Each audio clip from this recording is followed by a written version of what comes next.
देखिए, कहीं न कहीं से जो भी आत्महत्या का विषय है, इसको गहरी संवेदना तो व्यक्त करने के साथ ही साथ मैं उसको जस्टिफाई करने को नहीं बढ़ना चाहूँगा, क्योंकि किसी का भी जीवन बहुमूल्य है, और दुर्लभ है, और वो इस दुनिया में भगवान लाते हैं फिर चला जाता है, तो जो दुख होता है वो उसको शब्दों में नहीं बयां किया जा सकता है। तो गहरी संवेदनाओं के साथ मैं अपनी बात को आगे बढ़ाता हूँ कि उत्तर प्रदेश के संदर्भ में बात करें या मध्य प्रदेश या पूरे देश में, किसान और खेती निश्चित रूप से आजादी के बाद जिस तरीके का एक ईमानदार फोकस उनको मिलना चाहिए था, वो नहीं मिला इस देश में।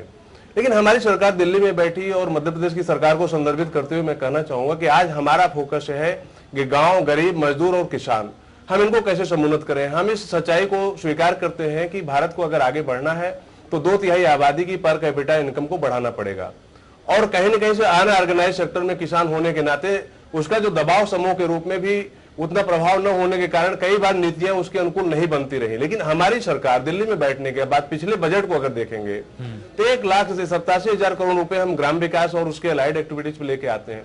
मध्य प्रदेश की आपने बात की, तो मध्य प्रदेश में बहुत स्पष्ट करना चाहूंगा, अगर खेती को लेकर कोई रोल मॉडल आज भारत में कोई राज्य है तो मध्य प्रदेश है। दुखद है वहां जो घटनाएं हुई है वो उसकी पुनरावृत्ति न हो। लेकिन मैं पिछले साल का बजट देख रहा था मध्य प्रदेश का, तो केवल पिछले जो रनिंग फाइनेंशियल ईयर है 9,000 समथिंग करोड़ रुपए को सिंचाई की परियोजनाओं पर उन्होंने आवंटित किया, काम कर रहे हैं। जिस तरह से सिंचन क्षमताओं का वहां विस्तार हुआ, जिस तरह से वहां पर कृषि विकास दर 19-20% 2 अंकों में निरंतर कई वर्षों से चल रही है, जिस तरह से किसानों को ऋण सुविधाओं को उन्होंने मुकम्मल किया और 0 इंटरेस्ट इवन सब्सिडाइज ऋण उपलब्ध करा रहे हैं। मार्केटिंग में उन्होंने फूड प्रोसेसिंग पे बड़ा काम किया, वहां का जो बागवानी का पार्ट है बहुत तेजी से ग्रो किया है। मैं मानता हूं कि भारत में जो परिस्थितियां हैं उसमें खेती को लेकर 3-4 चीजें जो भारत सरकार फोकस कर रही है और उसको और समृद्ध करने की जरूरत है। उसमें नंबर 1 ये है कि पहली हरित क्रांति के बाद मिट्टी बीमार होती चली गई रसायनों के अनाप शनाप उपयोग के कारण।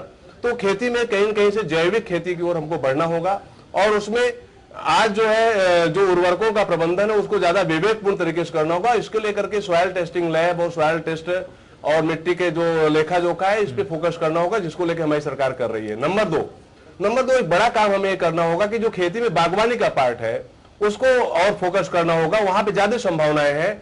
और उसमें वैल्यू एडिशन का जो पार्ट है कि प्रोसेसिंग करके, जैसे उसमें जूस का है, स्क्वैश का है, चटनी है, जैम, जेली, मुरब्बा है, ये वैल्यू एडिशन किसान के खेतों पर हो, किसान करे, ताकि उसके जो इनकम है उसका हिस्सेदार किसान बन सके। तीसरी चीज, कृषि विविधीकरण की बात लंबे समय से होती रही, लेकिन अब मैं मानता हूं कि आज वो समय आ गया है कि खेती के साथ साथ जो डेयरी का पार्ट है, मत्स्य का पार्ट है, और भी तमाम सिल्क है और एलाइड एक्टिविटी जो खेती जुड़ी हुई है, उनको हम कैसे कि फोकस करें, उसमें कैसे हम औद्योगिक अनुकूलताएं सृजित करें और किसान उत्साहित होकर के कच्चा माल भी पैदा करे और प्रोसेसिंग भी करे, उस दृष्टि से काम करने की बात है।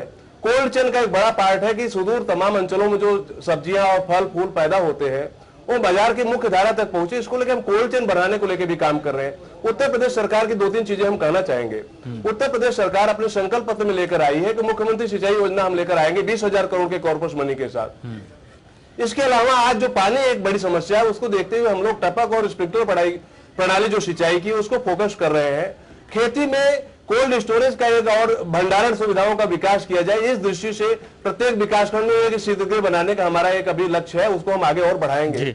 इसके साथ ही जो इतनी सारी चीजें आपने बढ़ाई, इतनी सारी चीजें आपने की, फिर भी आंकड़े तो कुछ और ही बता रहे हैं। सबसे ज्यादा जब आप बोल रहे हैं कि मध्य प्रदेश में किसान बहुत आगे पहुंच गया है, किसान हर चीज में बिल्कुल संपूर्ण हो चुका है, तो किस मध्य प्रदेश से ही सबसे ज्यादा मामले सामने क्यों आ रहे हैं? इसके पीछे कोई ठोस वजह आपको पता हो या फिर कोई और वजह अगर आपके मन में हो तो आप बताएं।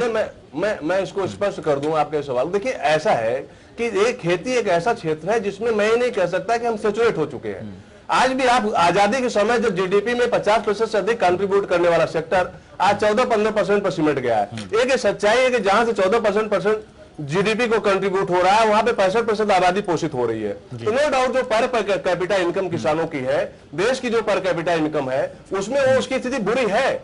और जिस तरह से विकास को लेकर के एक प्रतिस्पर्धा है और हर कोई आदमी शहर और मध्य वर्ग उच्च वर्ग की ओर देख रहा है, तो इस दृष्टि से आर्थिक तनाव जन्म ले रहे हैं, और ये आर्थिक तनाव कई बार आत्महत्या की उस दुखद परिणति में परिलक्षित होते हैं जो अत्यंत दुखद है। मैं मानता हूं कि आगे आने वाले दिनों में खेती में अगर हम बागवानी को, वैल्यू एडिशन को, प्रोसेसिंग को और सिंचाई में और अधुनातन प्रणालियों को इस्तेमाल करेंगे और इनपुट मैनेजमेंट पे और हम ठीक है, इतनी सारी प्लानिंग आपने यहाँ पर बता दी है। घटाएंगे। नकवी साहब